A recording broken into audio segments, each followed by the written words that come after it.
जो मैं ऐसा जानती। मैं ऑफिस से लौट रही थी कि मोबाइल की घंटी बजी। मैंने मोबाइल ऑन किया। उधर से किसी ने बताया कि आभा, तुम्हारे ससुर जी नहीं रहे, तुम तुरंत यहाँ आ जाओ। यह सुनते ही मैं सोच में पड़ गई कि अब क्या करूँ, क्योंकि ऑफिस में ऑडिट पार्टी आई हुई थी। जब ऑडिट चल रहा होता है तब प्रायः साहब छुट्टी देने से कतराते हैं। मैंने तत्काल साहब को फ़ोन लगाया और उन्हें ससुर जी के अवसान की सूचना दी। घर आकर तत्काल मैं अपना रेल टिकट बुक किया, जल्दी से सूटकेस तैयार किया और रेलवे स्टेशन पहुंची। इंदौर जाने वाली ट्रेन प्लेटफॉर्म पर खड़ी थी। मैं दौड़कर S7 कंपार्टमेंट में घुस गई। मेरे सीट पर बैठते ही गाड़ी चल पड़ी। सीट पर बैठते ही यादों की नदी दिल की जमी पर बहने लगी। ससुर जी का चेहरा रह रह कर याद आ रहा था। सच कहूँ तो मेरा दिल यह मानने को कतई तैयार नहीं था कि ससुर जी नहीं रहे। गाड़ी जैसे जैसे रफ्तार पकड़ने लगी वैसे वैसे मुझे अपने जीवन का एक एक घटनाक्रम याद आने लगा जो उनके साथ जुड़ा था। मुझे आज भी याद है, मैं ब्याह कर अपने ससुराल आई थी। जब मैंने पहली बार ससुर जी के पैर छुए थे तब उन्होंने कहा था, एक बात हमेशा याद रखना कि इस घर को अपना मायका कभी मत समझना। हाँ, हमेशा यही याद रखना कि यह तुम्हारा ससुराल है। मैं उनके यह कठोर वचन सुनकर दंग भी हुई और डर भी गई थी। दरअसल मेरे पति अभय मिलिट्री में थे। शादी के लिए वे 1 माह की छुट्टी लेकर आए थे। शादी के तत्काल बाद हम हनीमून के लिए मनाली गए और वहां से लौटने के बाद महाबलेश्वर, पूना गए। इस घूमने फिरने के दौरान दिन कैसे कट गए यह हमें पता ही नहीं चला। उनकी छुट्टियां खत्म हो गईं और वे फिर कश्मीर चले गए। जब एक दिन हम महाबलेश्वर में सनसेट पॉइंट पर बैठे थे तब बातों बातों में उन्होंने बताया कि अपनी ड्यूटी के तहत सीमा पर रहने के दौरान हमें पूरी तरह चौकस रहना पड़ता है, क्योंकि सीमा पार से हमारी सीमा में आतंकवादियों के घुसपैठ की संभावना हमेशा बनी रहती है। फिर सीमा पार से दुश्मन की सेना कभी भी सीज फायर तोड़कर गोलीबारी करती रहती है, इसलिए हमें हमेशा सजग रहना पड़ता है।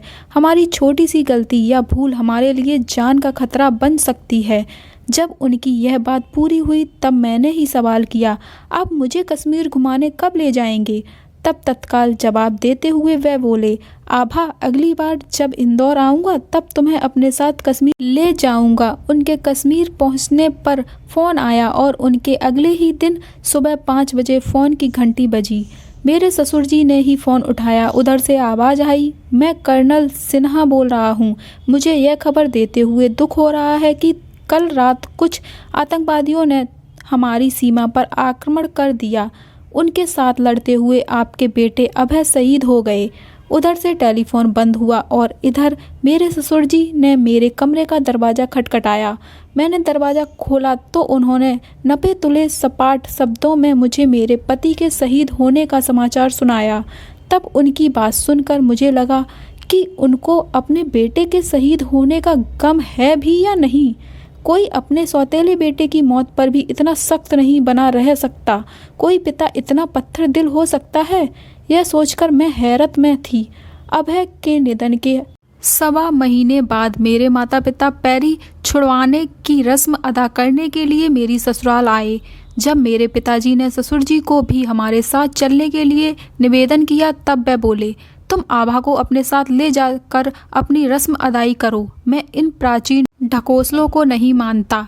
पापा जी, उनका जवाब सुनकर शब्द रह गए। करीब 10 दिन मायके में रहने के बाद मैं पुनः अपने ससुराल आ गई। कुछ दिन तक ससुर जी ने मेरी तरफ बिल्कुल भी ध्यान नहीं दिया। मैं किसी कोने में बैठकर दिन भर रोती रहती, लेकिन उन्होंने अपना सोशल वर्क बिल्कुल उसी तरह चालू कर दिया जैसे वे पहले किया करते थे। मैं कोने में बैठे बैठे सोचती रहती कि यह कैसे पिता हैं जिनके चेहरे पर अपने बेटे के मरने का गम तक नजर नहीं आता। एक दिन जब हम साथ बैठे थे तब मैंने ही उनसे पूछा, बाबूजी, क्या आपको अभय की याद नहीं आती? मैं तो उनके गम को अपने हृदय से अलग नहीं कर पा रही हूँ। तब उन्होंने अपनी अग्नेय आंखों से मेरी तरफ देखा और बोले, जिस दिन उसने मिलिट्री ज्वाइन की उसी दिन से मैंने अपना हृदय कठोर कर लिया था। मैं जानता था कि यह खबर एक ना एक दिन तो मुझे सुनने मिल ही सकती है। फिर जो देश के लिए शहीद हो गया है उसका गम क्यों करें? हमें तो गर्व होना चाहिए कि हमारा बेटा देश के काम आ गया। उनके कठोर वचन सुनकर मैं दंग रह गई। कुछ दिन और बीते।